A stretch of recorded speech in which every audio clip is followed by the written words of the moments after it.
Welcome to the Age of Stories, a podcast about stories from the people of the 21st century. We're broadcasting over Twitch every Sunday, 7 p.m. Central Time, and are open to chatting with fans during the show. I'm your host, Frozen Fallout. My co-host is Moto, who helped me create a 40-person, four-table Gencon event, and also our other podcast, Crossing Darkness. How's it going, Mike? Going pretty good, Frozen. And I think today we're going to be talking about our recent trip to Gen Con 2021. I had a pretty good time. How did you like it? Yeah, I had a lot of fun. It was different. So we had COVID this Gen Con, which is a big change for one of the crazy things is I didn't get Gen Con crud this year, like at all. Oh, Like, so really? I didn't get sick after Gen Con, which is traditionally that's what's gonna happen. You're gonna go to Gen Con, you're gonna get a little sick. Just so many nerds all smashed together, all playing games together, close quarters, talking to each other. Um, yeah, that stuff has the potential to make a lot of people sick, just with normal everyday cold and the like. Um, so yeah, one of the big things that I felt was kind of interesting was because of all the mask wearing and the like you just didn't really get any kind of um, you know, close quarter, like it was a really well done Gen Con, I feel like. Yeah. So a few things. First, I just want to mention your puppy is making a lot of noise. So if you're just listening to this on the podcast, uh, Frozen Fallout's new puppy Harlequin is playing with toys. She is what, 4-month old Great Dane, 5-month old. About 5 months old. I've met her. She's delightful. Uh, but anyway, so let's go back, and we've talked about Gen Con before, and I actually went and looked up the attendance numbers. So when Gen Con moved to Indy, it was in the 20,000 to 30,000 range for a long time, and then it crept up to the 60,000 range about 6 or 7 years ago. And then in 2019, that was the first year that they sold out, and there was approximately 70,000 people. Yeah. And this year, now I don't know where the number on Wikipedia came from, but it said 35,000. I'm betting it's less than that. This year was probably in the high 20s, so bigger than it was when it first went to Indy, but way smaller. So, but yeah, so they weren't requiring vaccinations, but the mask wearing was pretty universal. Um, if you were in the exhibit hall, which is I think where we probably spent most of our time, just because we weren't super interested in playing games this year. Well, we Everybody was. played a lot w- of games too, but we'll get to the mega games later, because those are the only ones that I played. But um, in the exhibit hall, everybody was wearing a mask the entire time, and pretty much everywhere else. I think maybe I saw a few people take them off. Uh, they did have an exception for like eating in certain areas, and it obviously wasn't 100%. But yeah, it was. smoking area, Um, outdoors you didn't really have to wear a yeah, mask, outdoors but people weren't really wearing them. And actually, I think I wrote something down about this. Um, I think that probably next year they will probably still require masks, kind of depending on where the pandemic is, where the vaccination rates are. But I think mask wearing is going to be a pretty consistent thing going forward. I think it's probably going to hover around 50% in the future, but I think it's going to really help get rid of, as you said, cron crud, con crud going forward. yeah, I don't have your faith in that. I don't believe that people. I think that as long as there's a pandemic, probably, but I think even to the point, I think the most important thing is if you're sick, you should be wearing a mask.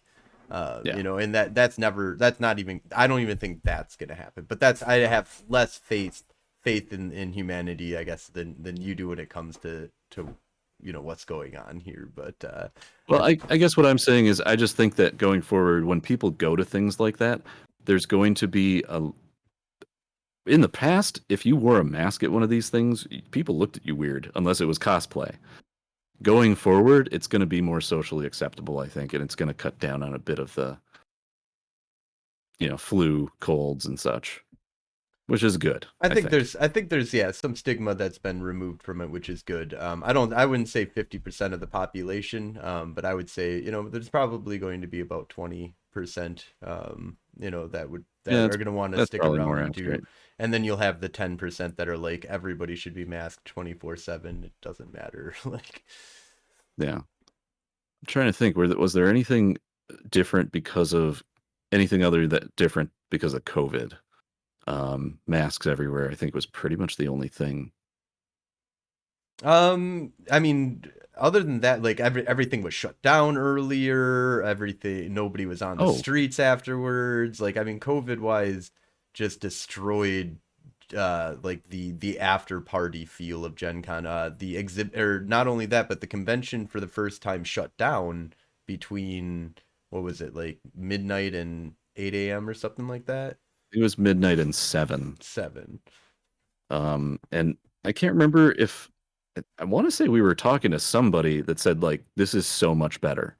Like because the cleaning crews can come through and like do all the shit that they need to do in the middle of the night, like they normally do, and there's not a bunch of stinky ass gamers everywhere fucking with them. Uh, and it's overall better.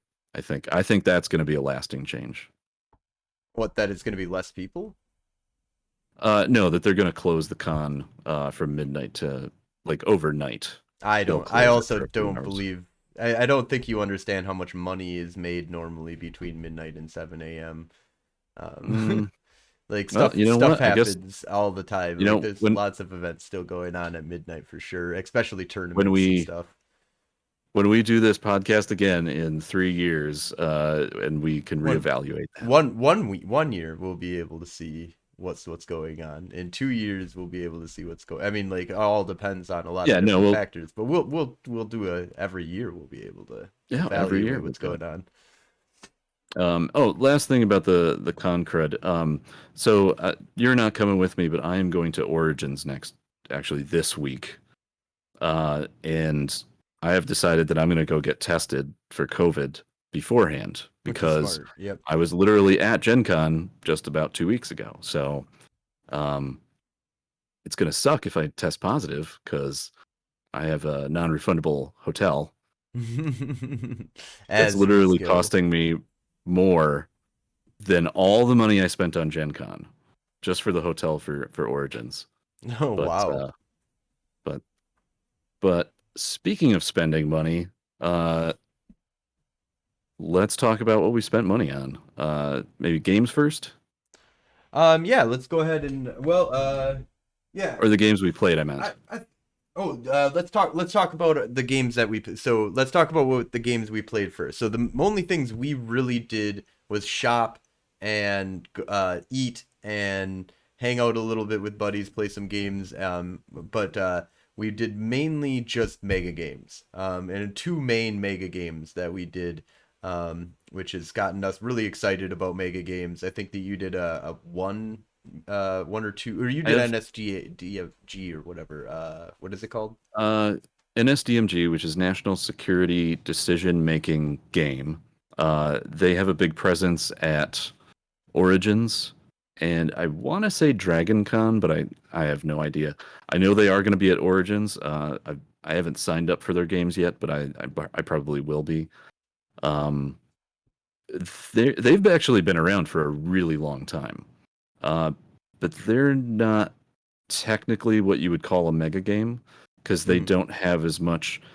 Uh, so I went and looked up mega games on Wikipedia, and it's supposed to have more mechanical elements. Mhm. It's so it's a continuum, right? At one end is LARP. LARP is just people walking around in a room, talking to each other, making decisions, and game masters kind of saying like, "Okay, this is the outcome of this stuff." And on the very other end, I'd argue there's a lot of mechanics in LARPing. Like there's the whole And rock paper yeah, scissors there can be. system. There's tons of different stuff. But I think what you're saying is like the soft LARPing, where it's just there's no real mechanics to the game, and people are just really going. And some LARPs that have hard mechanics can be played very much like a soft LARP, where it's we don't really use the mechanics here. We just kind of let them, you know, be to the side a little bit, maybe with a little bit of mechanics and stuff. But yeah. So sorry, continue though. But yeah, so on the continuum, it's really soft LARP on one end, and on the other end is just very large board games. And somewhere in the middle is what has recently been uh, described as mega game. And actually, I did the research that I told you I was going to do. Mega games took a big hit because of the pandemic, because people couldn't get together. Like all the different websites that I found of the different coalitions, like most of their most recent posts are from over a year ago. But that's beside the point. Uh, so the one that we played in, which is actually one of the fairly popular ones, you can actually just buy the system and run it at a con if you want to. It's called Den of Wolves, and it's based on Battlestar Galactica. So first of all, we watched a bunch of Battlestar Galactica because we hung out in the hotel room a bunch, Yep. and it's apparently free on Peacock right now.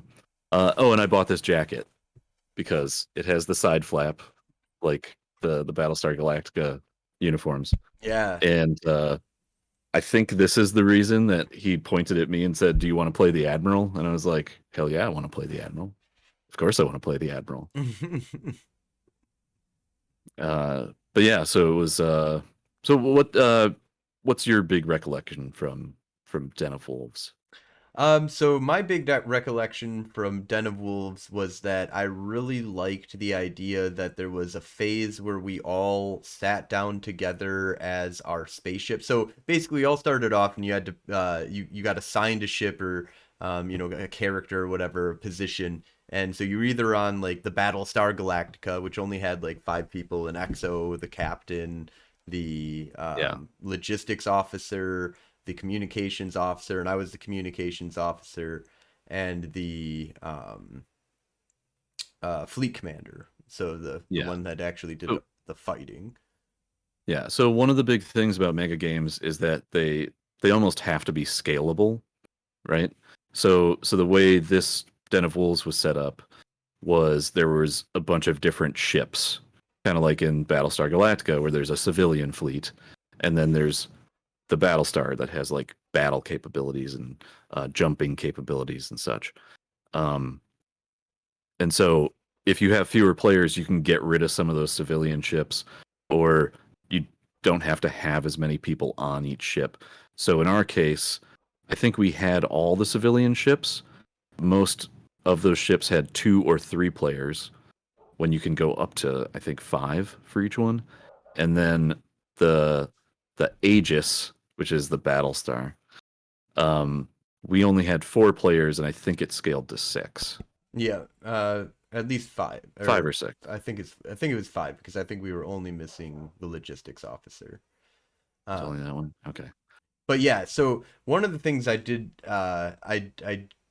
like was that I didn't quite know what to do as the communications officer. It was like you're just supposed to communicate. And it's like so that's the one thing that I was a little I wish that they had a little bit more of objectives, or kind of a little bit more even the pamphlet that they kind of handed out for it, which went over a lot of the important positions, like didn't talk about the communication officer. And kind of leaving it in that quasi area just kind of confused me for a large portion of the game, where I was just trying to find out what I should be doing. But it all worked out really well in the end, and I don't think it's a huge negative just towards it. It just would have been nice I feel like I would have been more confident in the beginning if I had an explanation of what the communications officer was supposed to do in writing. um Yeah, and I think, and we've talked about it already. We both had a lot of fun playing that game. It was 6 hours long, although there was a half-hour break in the middle. And by the end of the game, I was ready to go for another 2 hours. yeah. Like I wanted to keep playing. I think some of that was just because I was the admiral. And you got reinstated, just Um, reinstated at the end. yeah. Although I was thinking to myself in retrospect, like the cool thing to do would have been to like be like, hey guys, I just got reinstated. Oh, because they, for the benefit of the people listening to this, I was arrested Right, that was going to be for one thing I was going to mis point out. yeah, for mismanaging the jump coordinates. Which actually Uh, you kind of did, and me and you I didn't kind of did. quite. We didn't quite understand why the paper or the sheet that they kind of give you is like a laminated sheet with a bunch of different stuff on it, where you have like different sectors of your ship that need to be repaired and stuff like that, or you need to put people in to work on it in order to build minerals or whatever. So on that sheet is you're supposed to write the jump coordinates that you're going to be going to, and it seems like it's fairly public information, but you need to make Yeah, sure. I had no idea that there was any kind of mechanic in the game or any kind of thing in the game where it's like, okay, so we have to go back and explain to the people listening that Den of Wolves is, instead of Cylons, it's the wolves. And of course, they look like humans. Right. Uh, and they can infiltrate your fleet. Uh, and so we did a few jumps during the game, and every single time we jumped, we got attacked by the wolves. Uh, I I will say I think I did mostly an okay job, except for the fact that the guy who became a wolf, because that's how it happens in the game. You basically get turned by the controllers, and they come and they say you are now like a betrayer. You are a wolf. Fuck with the fleet. Which And these one of guys the were the ones that went to the shuttle that got like anybody who went to the shuttle, not anybody, there was two people who went to this shuttle that had a distress signal, and that's the other thing. yeah, Next time, shoot all of the fucking distress signals. yeah. Well, except for the civilian government was being a real bitch about that ship. Anyway, but Yeah. so in our particular game, the guy who was our fleet commander, so if you watch Battlestar, I think it would be CAG, uh, became a wolf in like the second turn, and he had not only I'm not sure if he had played the game before, but he had helped control he was a controller for a previous game of Den of Wolves, so he like knew all the mechanics. So he became a wolf and then just did a bunch of shit that I didn't understand. But I will say the whole experience was super fun. Everybody was super nice. Yeah, Um, it was really hard to know that he was a wolf, because out of game he seemed to be extremely helpful, and I think he was being I helpful think he out of was. game. I think he was And being then helpful. in game he was fucking with us, and it was great. Yeah, and he did it. He did a good job of not taking it too far as well. Um, and then it was Yeah. the guy who was the XO, who was the 20-year-old kid who we had never met before, who became temporary admiral, successfully jumped the fleet away, and caught the bad guy while I was in jail. Yeah. So so so like days later, I thought to myself, oh, the coolest thing for me to do would have been, once they reinstated me, to resign and give him the admiral tag and be like, let's play for another 2 hours with this guy's admiral, because he fucking kicks ass. Um, but anyway, yeah, that was a pretty good game. Um, it's actually one of the things that I wrote down is, what do you think would be different if we played it again? Like, would you um want to play on the flagship? Would you want to play on another ship? Would you want to be a betrayer? Because I being a want to play it again. betrayer would be kind of interesting for sure. I would like to be the admiral one time. I would play that game until I became the admiral at least once. Being Yeah. captain of one of the important ships, or being a politician, would be a lot of fun.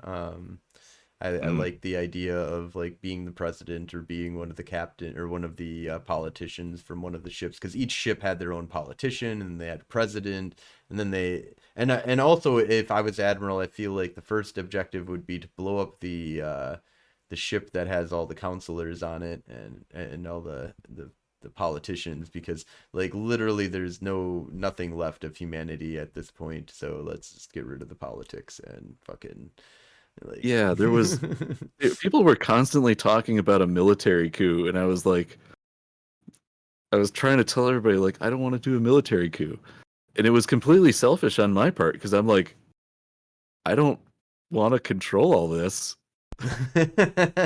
So it just makes my job harder. Like in the game, it makes my job harder.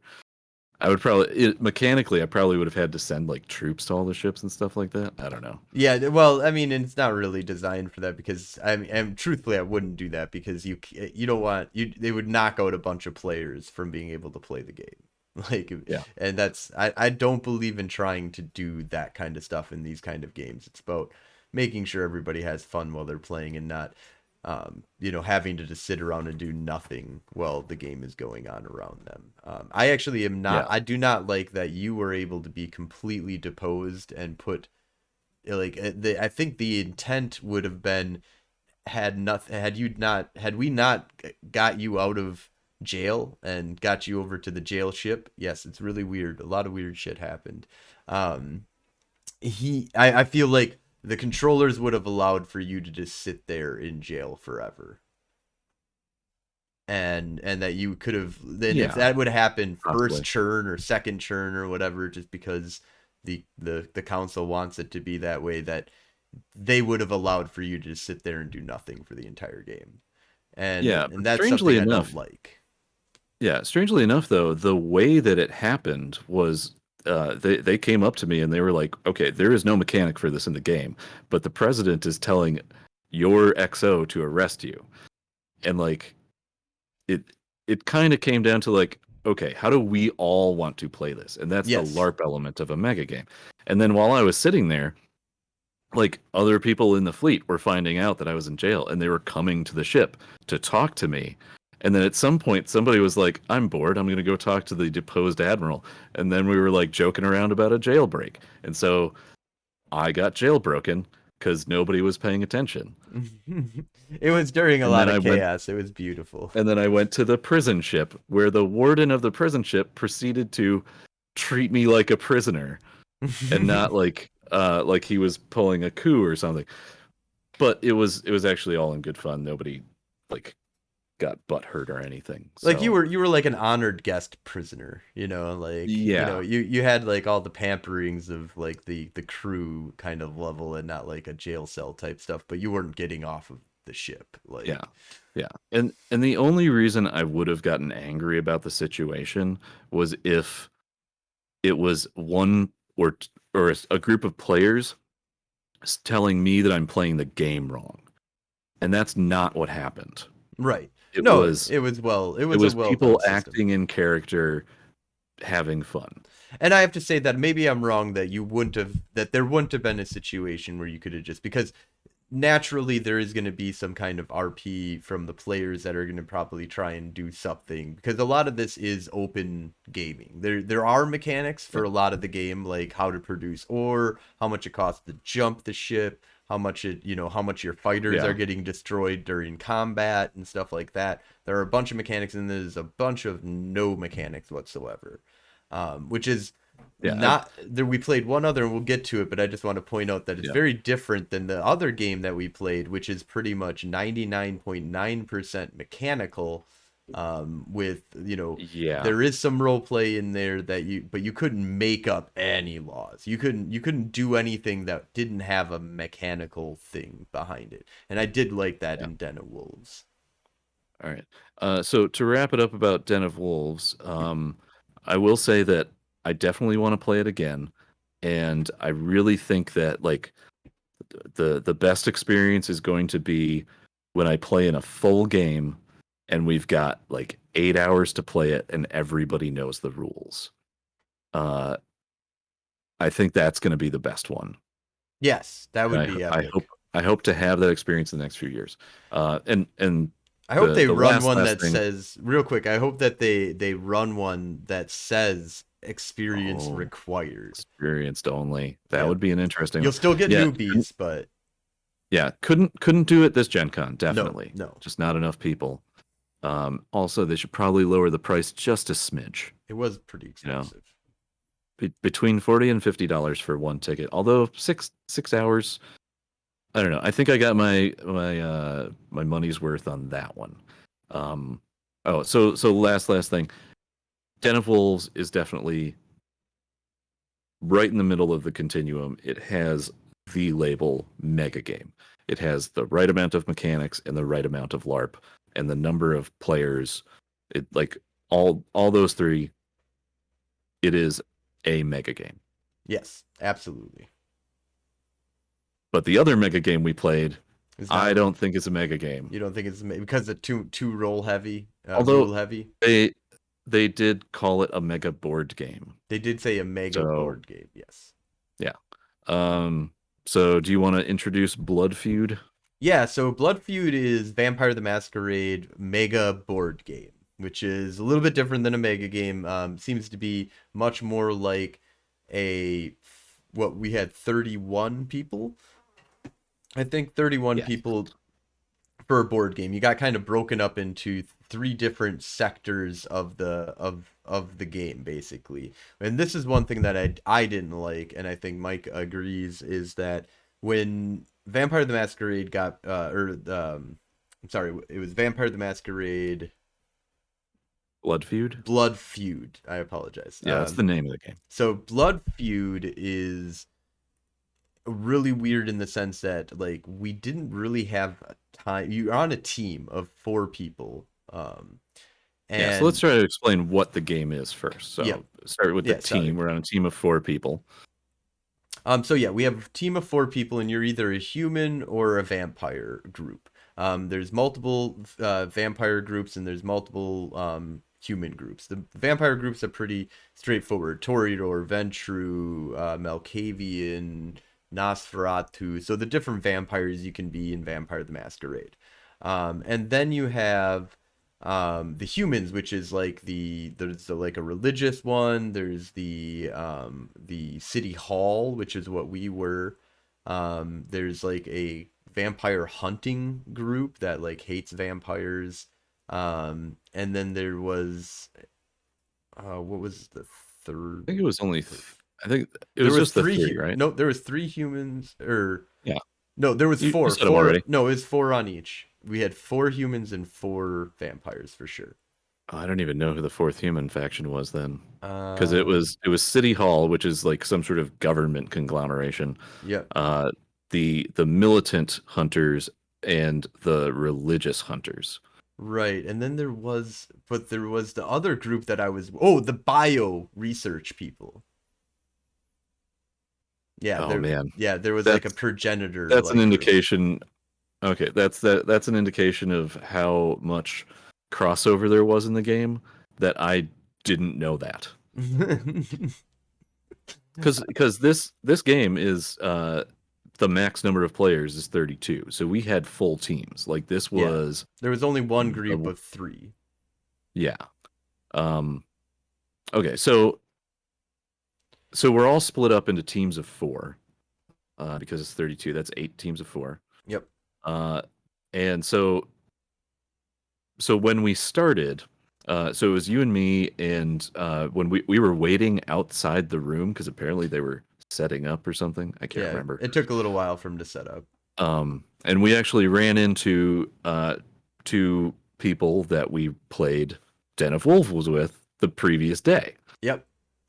and so we were like, "Hey, we were cool." One of them was one that helped with the jailbreak. Yep. So we were like, "Hey, why don't we form a team because we know we're not huge assholes or something like that." Right. We've worked together. So we sat at a table, and the guy, starts to explain the game, and he's like, "Okay, there's 3 sectors of the game," and he's like, "Over there is the diplomacy table, where you will, you know, figure out the rules," and you guys were literally like changing the rules of the game essentially. A little bit. We were modifying things that were already existing into the game, and then also preventing certain we could mess with certain actions, and we could give out a bunch of resources based upon what was already inside of the game. And so it was and add levels onto people or stuff. Like there was some weird stuff that we could do, but it was very confusing. I We had no idea what we were influencing because none of us had really played the game before.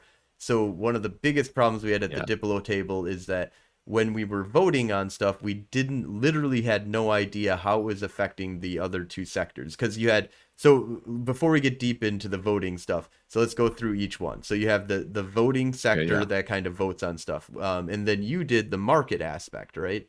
Yeah, so the marketplace, and this is, I mean, even having played it, I don't know how to explain this very well. But essentially it's okay, so there's I think 6 stacks of cards. And the cost of each card is, progressive. So the first stack is 1 resource per card, and then the sixth stack costs 6 per card.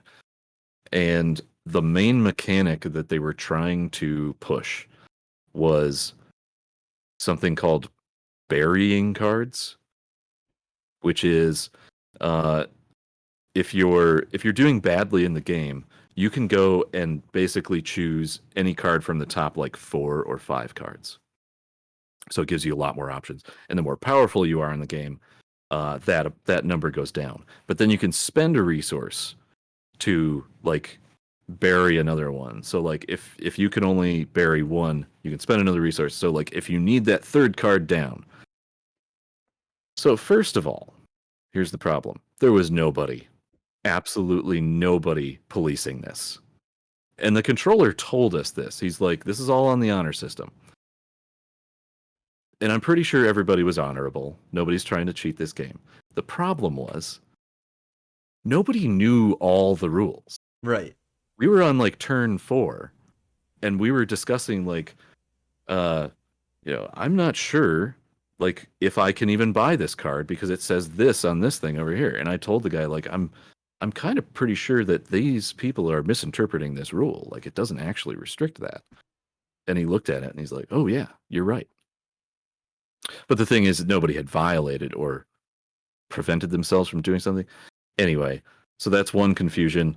Uh oh, I was supposed to only go over the basics of it and But then we yeah, were going to get the third one.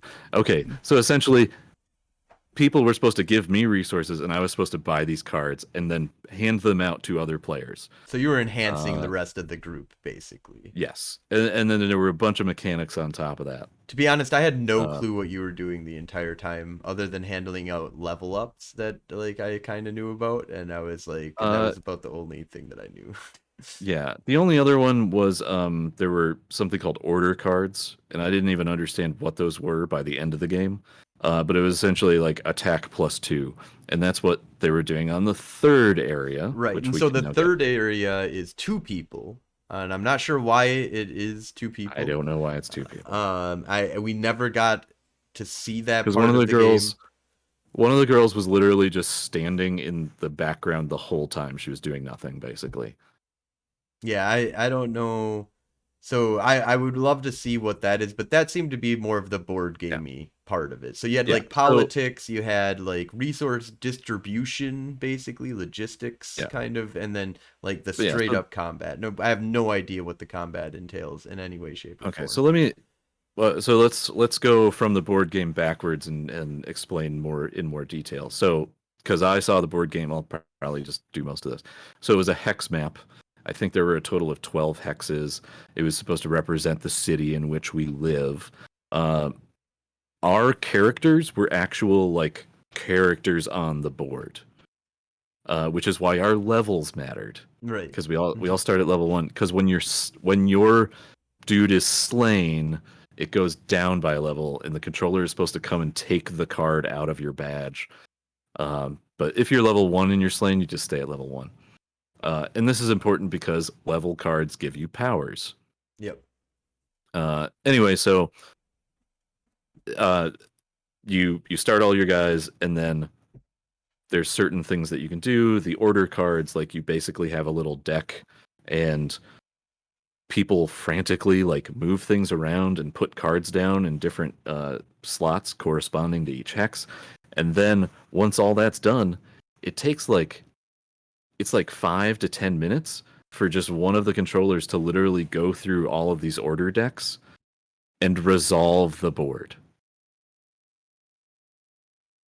I have no Uh, idea what was going on in that, and I'm pretty sure the people that were on our team also had no idea what was actually happening on the board. It was complex. It was everything was really bunched up. I think while we were playing, I said, "This is like trying to play Firefly, the board game, with 32 people the first time you ever play it." yeah. Because That's Firefly board game has a lot of moving parts and it's really confusing. Uh, But at least, so the thing is, but imagine if you were playing with a bunch of people, but you had to be locked in a box by yourself, and you couldn't really talk to the other. I mean, you could, but oh, it's like it would require you like to walk down the hallway, go take a left, ask the question, then go back to your room to like go do this. Because like even in Firefly, at least you're all sitting around a table doing all the yeah, same mechanics. You get to see what everybody is doing, and you understand how the game, to a certain degree, as you're playing it, starts showing you what your cards do and why it influences the game. Whereas, like, there was nothing that was going to do anything in game, just playing the game, that was going to tell me what I should be doing in the game. Like, there, yeah, it required you coming up to me and telling me, I need you to pass this law. Like, what laws do you have? All right, we needed a sit down spot. And I feel like that is the yeah, main crutch of this whole thing, is that that game would be like, I think we explained each part about as well as we actually understood it, to be honest.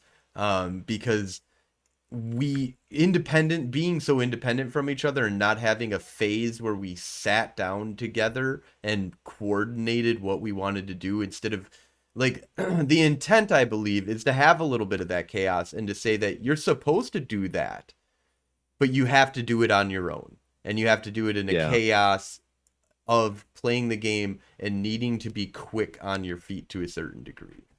Because, yeah. if you, the biggest, they were like, there is no time limit. However, once they finish their combat over here, everything else is done.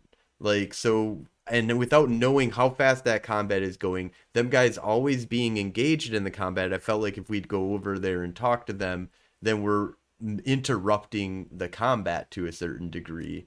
Yeah. And so I never The- went over there, and nobody ever came to me and was like, "What laws do you have? These are the laws that we need to pass," and that's kind of what the I game needs.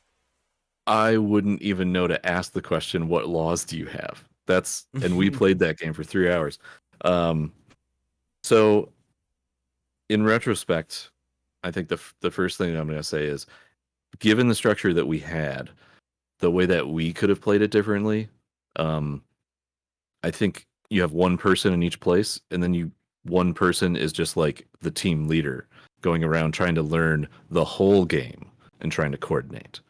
I think that would have been Yeah, I feel better. like that fifth or that fourth person, instead of being at the combat table, unless Yeah. there's something that's really special about, but they were like, "Oh, you're only at three people, that's fine. You're not hurt in any way, shape, or form," which I feel like means that the fourth person doesn't matter. Like, it that I Yeah. felt to be a weird statement by them, is that you don't need four people, you're not really hurt in any way, which means, well, if you're not hurt in any way, then is that person, and like you said, you saw the person standing away from, the combat. Maybe they were doing something we don't know though. I But think most of that was just because the table that they had it on was small and the board game was small and everybody was crowded in there.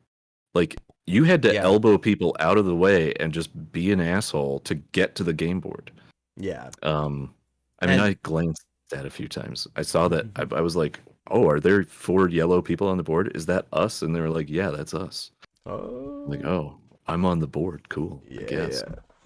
Um, oh, I was gonna say, so I was looking up mega game stuff. There is a Wikipedia entry for mega game, and under the structure section, it specifically says one of the common phases used in mega games is team time, where the team must stay together at their table to discuss their approach to later phases and to update each other with their progress during the turn. And that was our main thing that we came up with based on our playing of uh, Den of Wolves. this game would be already 100% better if we just had a structured team time where we all sat at the same table and talked about what happened. And they Right. just didn't do it. So Yeah, I think that would have been a huge improvement on the game. Just that little bit right there. And but in general, I feel like I kind of want to play it again because now I know enough that I could go around and ask people, like, no matter what position I'm in, I know that I could be like, okay, I need information in this game. And they did stress that, like, you need to be talking to each other about what's going on. yeah, And they did try uh, and stress that it was really hard to totally understand what that meant until halfway through the game, and then you're kind of still like, if you didn't figure it out as fast as the other groups did, it kind of demoralized you to a certain degree where you're like, I kind of understand what to do, but it's too fucking late. Like, I yeah. don't know what's I going could on enough. I could see in the future, like if we learn the game and understand it, signing up for one, and if as long as everybody else is experienced and we're not just like taking advantage of people's lack of experience, having a fun time in the setting of a mega board game that is specifically about winning with points at the end. Right, because that was the Because other that's weird thing about this yeah, is that they're like the other mega games kind of have, and we're going to talk a little bit about this, I think, too, is that we have some ideas for some mega games, but really in the end you don't really win per se. It just, the game kind of fizzles out a lot of the times. Which is what happened with Den of Wolves, at least, is that there wasn't like, oh, you guys beat the wolves, or you guys got to Earth, or you guys got to whatever, safe location from the wolves. Like, it was just, okay, we're done.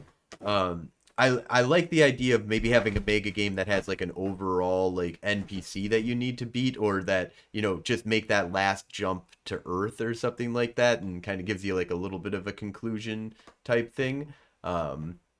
I would like a little bit of a conclusion, but yeah, I don't like in the mega game that this one was totally like, okay, you have to tally up your points, and this group is the winner. And yeah. I feel It like didn't feel good. I don't, unless it's a tournament setting. And that's the one thing I could see this being like a tournament game. But then again, with the honor system and stuff like that, you can't make it a tournament game either.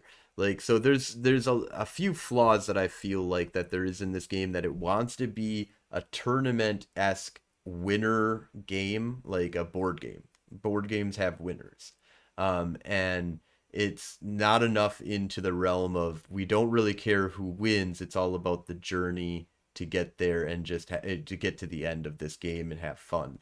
Um, so that's my only takeaway, is I feel like either A, the game needs to go to a little bit more of a who gives a fuck about points in the end, and it just is about every churn, instead of it being like, because there's exactly 10 churns or something like that in that game, and you got to get Yes. through them all, and there's ways of making the game longer or shorter with votes and stuff like that as well. And there's some weirdness in that. But I feel like the game either needs to go to, okay, then the moderators need to be like, there needs to be a lot of moderators. There need like a lot of what they call GMs or control, so that Controllers. they can ensure that all the rules are being followed to the T, for a tournament style setup, or they need to just get rid of victory conditions and have it just be more about and an end of the game, and just have it be, this is a 5 hour game that you play together. Yeah. I mean, good for them for putting it on. It's It is a publicly available board game that you can buy. Yep, it's like I think $200, I think. it's $200, and I think he said it's actually really fun if you play with 12 people. Yeah, and I could see Uh, that with four groups, two humans, two vampires. yeah. I'm probably not going to play it again for at least a few years. Yeah. Um, and if I do play it again, I'm going to do some research to figure out like best strategies and stuff like that. Because if I'm going to play it again, I'm going to play to win.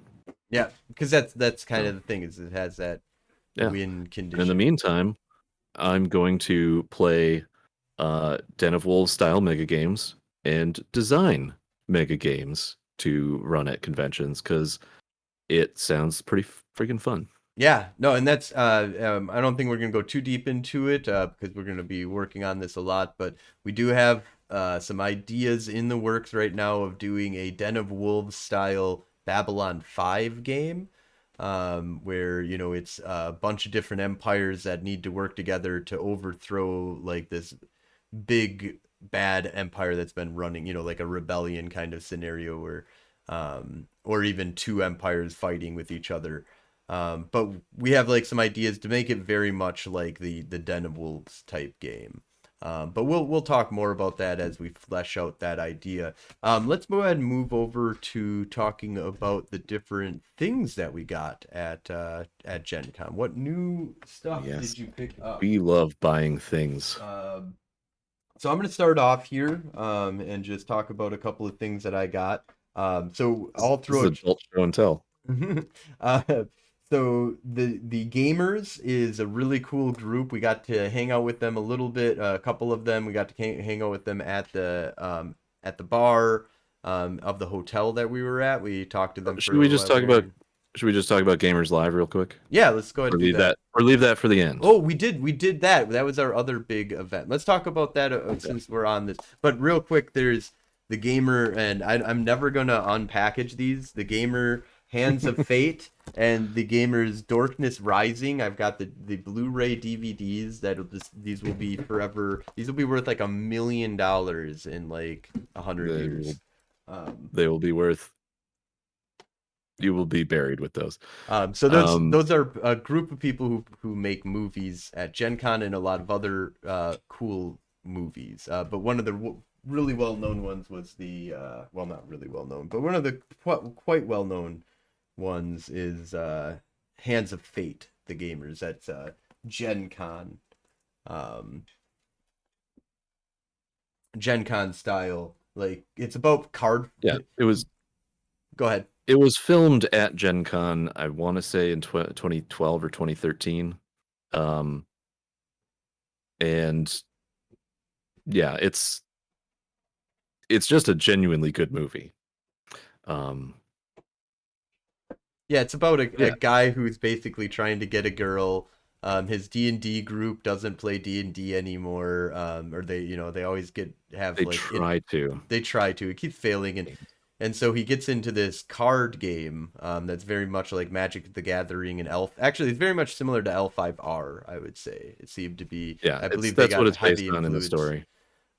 That you play a game, you play in these big tournaments, and you have outcomes on the story, and it can like change the elements of it. But it also has this underlying story in it that's like these are just prophets that are reading the timeline and the history of what happened already, and that they're when they're playing the game, it's actually just what actually happened in the history of this world or whatever is being told through these cards. It's not that what they're doing. It's just a weird story that they have this crazy weird story going on in the background where you get to see all of these characters interacting with each other as they flop Yeah. out the Well, card. yeah, it represents the idea that the main character Cass is becoming wrapped up in the story of the game while he's trying to do something else, which is get a date with this gamer girl. Uh, and that's the conclusion of the movie is like, I came into this thinking I was just going to get a date with you by winning this tournament for you. But then I got wrapped up in the game and I really enjoyed this game. And not just because it's a game that's fun to play, but it's because of the story and especially how the players have helped to mold that story. Right, and it's a kind of about Which is a this. thing It's about like the that happens mechanical in those games. people, like the bad guys are the mechanics, like they're the mechanical Yeah. people that like use the mechanics in order to destroy the story, and they just want it to be a cash grab, for them. Like they want big money to come into the game, and don't care about any of the story. They just want to find ways to ruin the game, basically, for anybody that wants to do story stuff. But yeah, I think that it's a great movie. You should watch it every Gen Con. But yeah, so we went and we also saw Yeah. the gamers live. They had an event that they were throwing at Gen Con as well. Should we save that for the end and just go through all our books real quick? Um, yeah, sure. Let's Or go you ahead want and to do? we'll go through Okay. some of the different stuff that we got here. So go ahead. Yeah, I All showed right. something. You go next. All right. So going off of the gamers, one of the main writers of gamers and also of some other stuff that I'll mention later is Matt Vancel. I bought the last copy they had on hand. Uh, Fartherall. I don't know. It's basically just a a D&D style campaign book. It's a full game in here. It's got a lot of good art, a lot of black and white, but it's the entire his entire fantasy world that I think Journey Quest is set in. You know that? Yep. Um, but he's got a whole mythos. So, and I like fancy looking books, and that's a fancy looking book. But yeah, that's from Zombie Orpheus Entertainment, which is his company. Right. Yeah. So the company is Zombie Orpheus Gaming, um, Entertainment. or Entertainment. Sorry, Zombie Uh, Orpheus Entertainment. Zoe, Zoe for short. Zoe. But yeah, so that's one. What do you got? All right, so I also bought, I don't have the full game here that's downstairs, but Rivals, Vampire Rivals, which is like um, it's a card game, a deck building game for Vampire the Masquerade. So it's kind of similar to, um, it's a little bit similar to the, um, uh, Marvel Championship games or whatever. Trying to remember the names of them. Leg or Marvel versus? verses and stuff like that. Yeah, I don't it's similar to that kind of stuff. Only you can build your deck a little bit more. You don't come in with these are just a bunch of cards and this is the deck for everybody. It's you come in with your own deck and you have to kind of build it, but it's out of like a bunch of pre-made cards. So it's not like Magic where or pre-made decks basically. It's not Magic where you can get individual cards that'll like soup up your deck. But it's like if everybody got starter decks, and then you could mix up starter decks, but you can't really go out and get you can get like a little bit of expansions, but then you have to allow that. Blah blah blah. But anyways, it was a nice little deck building game. I played it with Chuck, and he was trying to trying to do the tournament for it, or he did the tournament for it. He did not have very good luck. Um, but yeah, so I would say check out. It was a lot of fun to play. Vampire Rivals, Vampire the Masquerade Rivals. Kind of a fun little game that you can kind of play. Two know. player, four I'm not player. super into I'm not super into card games. In fact, I'm not into card games at all. I don't like them. But yeah, that was the one that Chuck was playing, and he built 3 decks in one night Yeah. because he was going to play in the tournament the next day. Yep, he's trying to learn it all. Yeah. I played with All him. right. It was good. So we both got this. I got the one with art on it. Oh I yeah. got Stargate Sg1. The this apparently came out just recently. It Yeah, I was a got the gold and yeah, black book. you got the That's all. special edition. I like my gaming books to have art on them. Also, this was $30 cheaper. Yes. Um, That is true. but it's from Wyvern Gaming. The lady that I bought it from said that it was kickstarted, and that the Kickstarter ended last October, but these were the first publicly available copies. Yeah, this is So we bought these. Dungeons and Dragons 5th edition style D20 game that they designed with and it looks like a lot of fun. I think we're gonna have to run a game or two. Um, Oh yeah, maybe not like a long extended campaign, but just like a couple of games that'll be kind of fun. I never looked at the character sheet, and I'm not seeing it in the back. It's the normal place. They didn't put the character sheet in the proper spot. That's weird.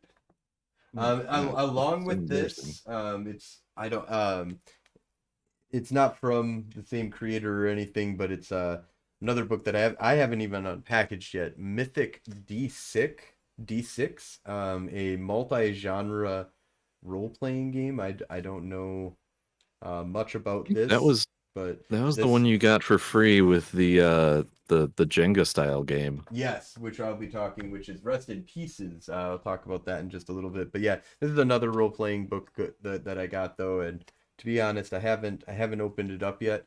Kind of feeling like I should leave it in plastic too, because maybe it'll be worth $1 million someday. It will But not, but I'm probably not going to I don't know. play another system, to be It honest. doesn't matter. I have 1,000 gaming books to read, and I'm Yeah, not going to do it. So, yeah. um, All right. So next up for you, or no? I well, suppose I'm just gonna tack that on. Or you want to talk more about Stargate? uh, yeah, no, Stargate's done. I Okay. only have one left, but I'll just put it up. The Expanse.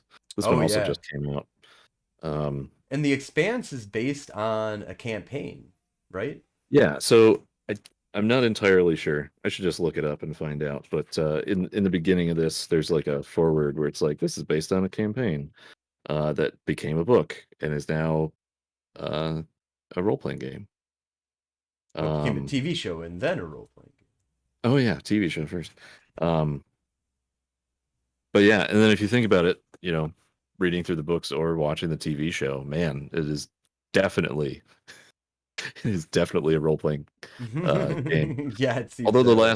the last season of the TV show, they all get separated, so I don't know if they did that in the game or what. But Yeah, it just anyway, that seems kind of weird. The um, the next by the way, game. Oh, I was go not ahead. waiting for any of this stuff. I just saw it at Gen Con and I bought it. That's the fun part of Gen Con. Yeah, that's the one thing And I on like about like people are like, oh, you just get this all online, and it's like, yes, but I'm not physically walking around checking things out to see whether or not I want to get it online or Yeah, not. I mean, there are a lot of people that go to Gen Con like knowing that a game company is about to come out with something and they're Mhm. waiting for the thing. Yep, Nope, for the I just walk release. around and if I see something shiny, I will buy it. Yep, So I actually bought all of the stuff from the Expanse. So I got the ships of the Expanse. I got the Game Masters kit. So it's got nice. the thing. And then Abzu's Bounty. I haven't even cracked this yet, so I have no idea what this is about. I'm guessing it's just like Bounty here's a bunch of hunting. missions. It's missions you can go on. Yeah. And then I bought all the dice sets because I just in that moment I decided I'm gonna be an Expanse RPG super fan. Just give it all to me. I don't So we, care. we're gonna have to play a game or two of that as well. Oh gosh, yes. I but now I have how many sci-fi role-playing games? I've got Stargate, Yeah. Expanse. I've got a copy of Babylon 5 somewhere. Oh yeah. Firefly. I actually ran Firefly for a while. Firefly Um, was a lot of fun. I played in a I have couple of never games of played that. Star Wars or Star Trek, so I played Star Wars. I haven't played. I was looking at getting Star Trek at Gen Con, but I didn't end up getting that. yeah. And Um. then we were just talking about Battlestar. That's Yep. another sci-fi RPG. I Yep. don't even know if there is one. Yep. There's got to be. So the next one that I have real quick will be Vampire the Masquerade 5th Edition. I just grabbed that because I've never played it before, never owned the book. I'm a big 20th anniversary guy, and so at this point in time, I'm not sure when I will play that. Oh, also about the gamers, the Orpheus, um, Zombie Orpheus Entertainment. Zombie Orpheus Entertainment. I did get the Fatal Frontier, which seems kind of cool, like a space book that I want to read about that. Yeah, which is Um, also by Matt Vancel, the guy who wrote the source book that I showed you earlier. He wrote pretty much all the Gamers movies. He's written a bunch of shit. yeah. He's a good writer.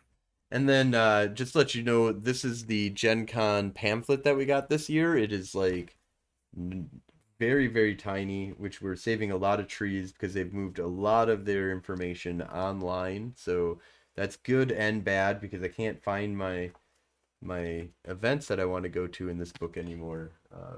Yes, they It's all didn't do an event booklet this nearly year. completely useless book basically at this point in time. So and then the Although last game that I got, what's that?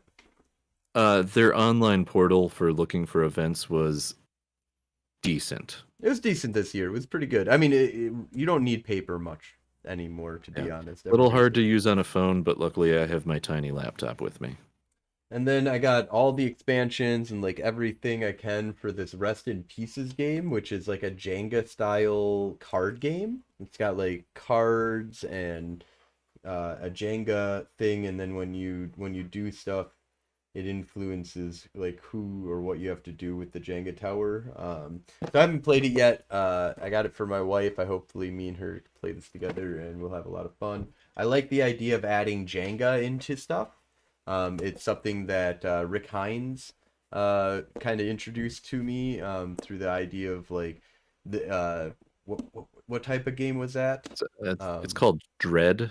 Yeah, It's an Dread. actual system. Yep. It's a game system that instead of dice uses a Jenga tower. Yep. So that's kind of cool. The last but not least, last little things that I'm going to show off here is that I did get kind of decorative. I got a bunch of other stuff that I kind of put up as well, but I've got the Master Shield as well as the Master Sword.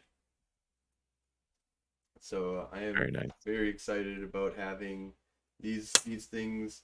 And I'm starting to collect. I've got a sword for the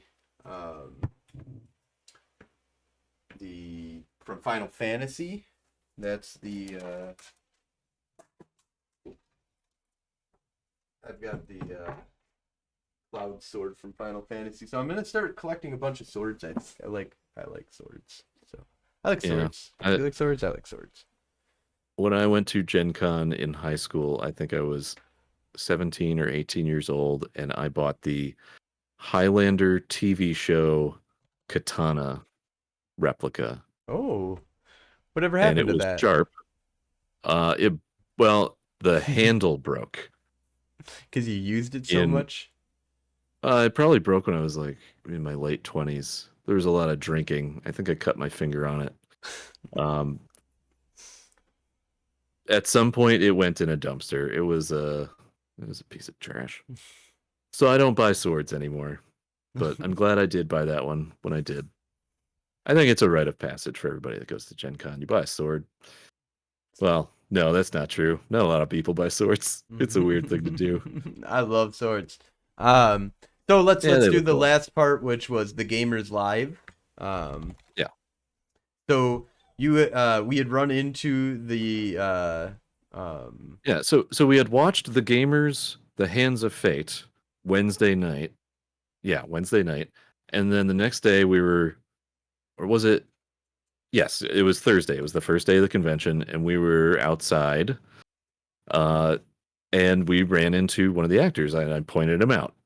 I was like, "Hey, that's the guy who fights Chibi-chan," because I can't remember his name from the movie. And you started talking to him, and he was like, "Are you coming to the show tonight?" And we were like, "Well, we haven't gotten tickets." And he's like, "You should come to the show." And we were like, "Okay." So we went to the show, and it was Gamers Live. but yeah, it was a fun they do improv acting basically with audience participation to a certain degree. They have you roll this big D20 to see if actions that people are trying to take or things that are going on actually happen or not. And it was a lot of fun. I definitely would go to it again. Yeah. So the format of it is it's one of the actors is the GM and the other actors are the players. And so it's basic improv where they're actually playing a game, but then the main mechanic of the live show is that he has a bell. And when he rings the bell, it switches from you're sitting at the table describing what your characters do to actually being the characters.